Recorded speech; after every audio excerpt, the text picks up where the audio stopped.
This is a tongue twister. Pseudo Pierre Francesco Fiorentino is the artist signed with this. It's actually not an artist. It's an anonymous workshop that was sort of a construct of art historians because they saw a kind of a cluster of paintings in this particular period that had a lot of similarities, even though you could discern perhaps different hands in the making of those paintings, and they don't have a specific artist name to attach to them. For a long time, this cluster of paintings was attributed to an artist named Pierre Francesco Fiorentino, who's a real living, breathing artist back in the Italian Renaissance. However, later scholarship has shown that he really had nothing to do with them. The style is quite different. And so, beginning the 20th century, an art historian invented this fictitious artist, if you will, and this is quite a common practice when you don't really know the name of an artist to come up with a name that can sort of be used to cover a body of work. And that was pseudo Pierre Francesco Fiorentino. The work is very close to paintings by artists like Fra Filippo Lippi, Pesolino, and a couple of other artists who did these sort of what they call precious Madonnas. They're sort of very sweet, delicate Madonna and child pictures. This particular grouping, and there really are several dozen or more that are associated with this workshop. They're all almost sort of cookie cutter paintings in the sense they must have had a sort of an assembly line studio where they cranked out a lot of these paintings. And they have very, very similar details where they have very similar, in fact, there's a painting in the Met and another one in the Toledo Museum of Art that have virtually the same Madonna and Child, exactly the same pose, the same features and details, but the surrounding is changed from painting to painting to give them, I guess, certain variety. Quite a few of these different paintings, like the one at the Met and Toledo, have, for instance, a group of angels in the background. But they tend always to be posed in front of a rose bower, because the rose, of course, is symbolic. The red rose of the shedding of Christ's blood in the Passion, the white rose, the purity of Mary in her virgin birth and so forth of Christ. So the pictures are really very similar. Ours, I think, is, and I'm obviously prejudiced, I think ours is one of the best of them. There's a certain grace and elegance about the rendering of the Madonna and Child. Some of the others are a little bit clunky, you know, kind of awkward. Maybe were done by a student, or the master had an off day that day when he was painting it or something. What's kind of interesting about this picture is also its provenance, as much as who painted it. We don't really know much about the early history of the painting. It first shows up in the records in 1913, owned by a French collector named Edouard Aynard. He was quite a wealthy collector who lived in Lyon in France. When he died, his entire collection was put up for auction, and this was one of the pieces, just of many of his old master collection. And it was purchased from that collection by a very wealthy distiller, a Jewish businessman from Vienna, Austria, who collected old master paintings, but also had a personal relationship with two very, very modern artists, Egon Schiele and Gustav Klimt. And he patronized both of those artists to the extent of having commissioned portraits of his family by those two artists. He bought hundreds and hundreds of drawings from Egon Schiele. In fact, he had the largest collection of Egon Schiele drawings in all the world. But being Jews and being in Vienna, unfortunately, when the Anschluss arrived in 1938 and the Germans came in, his collection became a target as well as his business. Now, fortunately, I guess for his name, by the way, was August Lederer, and his wife was Serena. She was a distant relative, a cousin of Pulitzer, who, of course, is the famous newspaper man here in the U.S. that founded, you know, the newspaper chain, and for whom the Pulitzer Prize was named. They were both Hungarian. Pulitzer's family came from Budapest, as did Serena Lederer. I guess fortunately for August, he passed away in 1936 before the Nazis arrived, but his wife, unfortunately, had to bear the brunt of the Nazi takeover of Austria. So she lost all of her homes, all of her art collection, and all of her businesses. She had inherited from her husband the largest distilleries company in all of Europe. So they were makers of distilled spirits, alcohol.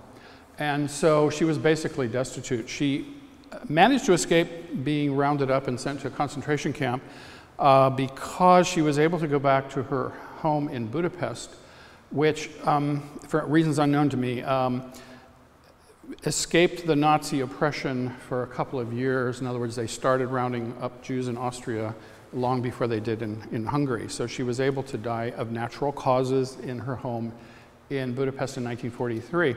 But in the meantime, their whole collection of art, including some of the most famous Klimt and Schiele works, were confiscated by the Nazis and sent off to be stored in different depots. And when the war started turning against the Germans, they sent a lot of these artworks, especially the old masters, into salt mines located outside Salzburg in Austria. These very deep mines which had very constant temperatures and were considered to be safe from, you know, bombing and that sort of thing, and from temperature changes.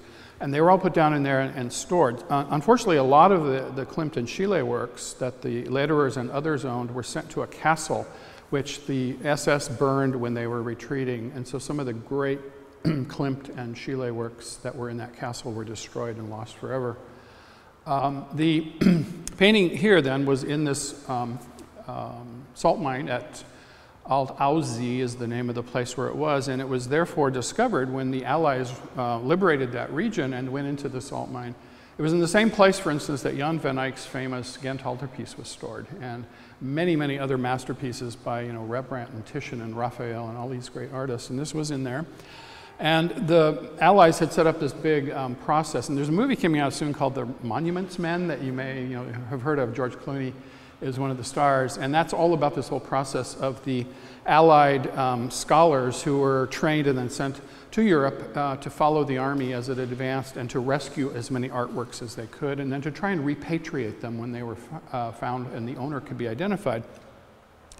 So the process they had set up was the things were taken out of the Alt-Aussee mine and sent to Munich to a collecting point where they had a virtual army of little researchers who would dig through old auction catalogs and museum catalogs, and they had thousands and thousands of artworks they had to try and trace back to their owners and to the country of origin. Now, the Nazis were not discriminating in the way they stole art. They took it from public museums, they took it from private owners and so on, from art dealers. And so eventually they did realize, okay, this came from Austria and had belonged to the Lederer family. Now, both Serena and August, of course, remember, had died in 1943 and in 1936 for August. But they did have a son, Eric, who had fled from Austria when the Nazis took over, and he had taken up residence in Switzerland throughout the war. And in fact, it's kind of an interesting side note. As a young boy, he was actually given art lessons, drawing lessons by Egon Schiele, and they became quite good friends. He was probably only about 5 years younger than Egon Schiele. And I don't know what the Lederers were thinking, letting their young teenage boy hang out with Egon Schiele, because he was a little bit of a wild guy and had, you know, been arrested for molesting a young woman and all kinds of sexual escapades. And he's a bit of a scandal. And so here's this very staid Viennese well-to-do couple, and they're letting their teenage son consort with this, you know, this sort of wild artist. But he became quite good friends, and there are probably at least 15 portrait sketches of Eric, the young man, by Egon Schiele, as well as 2 oil portraits of him. Well, he had become quite a collector in his own right, and he did manage to get a few of his smaller portable artworks to Switzerland when he fled from Austria. But the rest of the collection that he inherited from his parents was sort of almost held hostage, if you will, by the Austrian government, because they didn't want to return it, although the law said they should have returned it to the heir. They sort of wanted to keep some of the masterpieces as sort of cultural patrimony of Austria. One of those was this enormous frieze that Klimt had painted called the Beethoven Trees. It was a really magnificent, incredible work of art, and they didn't want to give that back to Mr. Lederer, who had inherited it. He should own it. So after many years of negotiation, he finally was given part of his collection back in 1954, the things the Austrian government didn't really want. but others were nominally given back to him, but couldn't be exported from Austria, so he had to leave them in Austria. So ultimately, he ended up selling back a lot of the things to the Austrian government in order just to release things like this. So, and he didn't care so much about the old masters. Remember, he was a friend of Egon Schiele. He liked the modernist works. So very soon after he got this back in 1954, he sold it. And it was interesting who bought it, because it was purchased by Henry Luce, the founder of Time magazine and Life magazine. And it was given to his wife, Clare Boothe Luce, as a birthday gift. Now, at the time, Clare Boothe Luce was the US ambassador to Italy. So she was residing in Rome in the embassy. And so this was hanging in the American embassy in the private quarters of the ambassador, Clare Boothe Luce. Now, I don't know if you know much about her, but in her own right, apart from being the wife of Henry Luce, she was a famous playwright. She had published several very impressive plays and quite an author. And a woman in her, an accomplished woman in her own right, apart from being Henry Luce's wife. But she, as serving as ambassador, she became very ill, and they were actually concerned she might die. Turns out later they found out it was from lead poisoning in the old paint that was used inside the American embassy, that she was getting ill from the lead. Anyway, so she resigned and went home to recover her health, and she packed up the painting and took it home with her. So it really hung in the Luce home until a few years after her husband died in 1967. I believe she decided to sell it in 1969. So it went through a couple of dealers, and then it was purchased by Armand Hammer. I'm sure a lot of you have heard of him as a great art collector. He was the big oil tycoon who had very early commercial ties with Russia. The Hammer Museum up in LA was founded by him based on his collection and so forth. So he owned it for a number of years. But ultimately, he decided to make it a gift to this museum. The way that came about was our president of the board at that time was a man named Philip Gildred, and he knew Armand Hammer socially and through businesses. And he arranged for the Hammer collection to come here on a loan exhibition basis in 1971. Hammer was sort of circulating his collection to different museums across the United States, and so we got to be one of the venues. So this picture, along with something like 85 other paintings, were hung in the galleries of this particular museum in 1971. And so negotiations started, and by 1973 then, Armand Hammer gave the museum 4 paintings, including this particular painting. Now, one of the interesting things about this painting, there are many, I could go on for hours on it, but I won't bore you with it, but is that in 1960, it's painted on wooden panel in tempera, which was a typical Italian Renaissance technique. The panels were warping and separating, because it's not all one piece of wood. They're actually pieced together panels. And so Clare Boothe Luce, who owned the painting at the time in 1960, went to Knoedler Galleries, which was a reputable New York gallery then. They've had a few problems since then and have gone bankrupt under a series of lawsuits for fraud and things. But at the time, they were a very important and distinguished gallery, and they had a conservation lab associated with them. And they did conservation on the painting to remove it from the old planks, remount the picture on new stable planks, and they built a whole new frame and cradle, which is the back supports for the wooden plank. Well, on the back, they took off all the original labels and they pasted them on the back of the new painting support. Well, on the back was this very curious document on a kind of a parchment in a very old hand in sepia ink that seems to suggest the painting was painted by Fra Angelico, because it's a very long description of who Fra Angelico was and this and that and the other. Now, no one has ever said this looks like anything like a Fra Angelico, and no one would claim it now. So the only thing we can think of is somebody at some point way in the past, I mean, it could have been 17th, 18th century, was trying to attribute this maybe to Fra Angelico. So this thing is like under 20 layers of shellac, but it's pasted on the back of the picture. And one of my fond goals, if we ever get any money to study the painting, would be to maybe take it out and have some infrared photography of the writing, and try and determine maybe when that written out document was on there. So the picture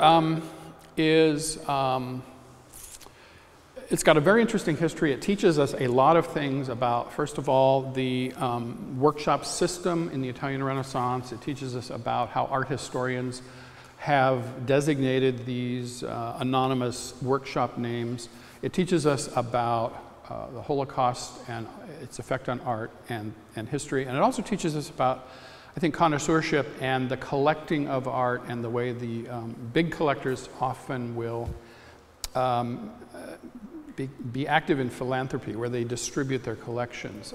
Another example of that is Samuel Kress, you know, the famous Kress stores, 5 and dime stores, and this man amassed a huge fortune. And he spent a lot of his money buying artworks and then distributing them to different museums around the country. You may know that our collection of old masters is largely based on gifts that we got from the Putnam sisters. So it's the philanthropy which has built so many of the American museums. The National Gallery in Washington is partially based on the great Andrew Mellon collection and so forth and so on. So I think we can learn all of these lessons and more from this painting. Thank you very much. Do you have any questions? You're welcome.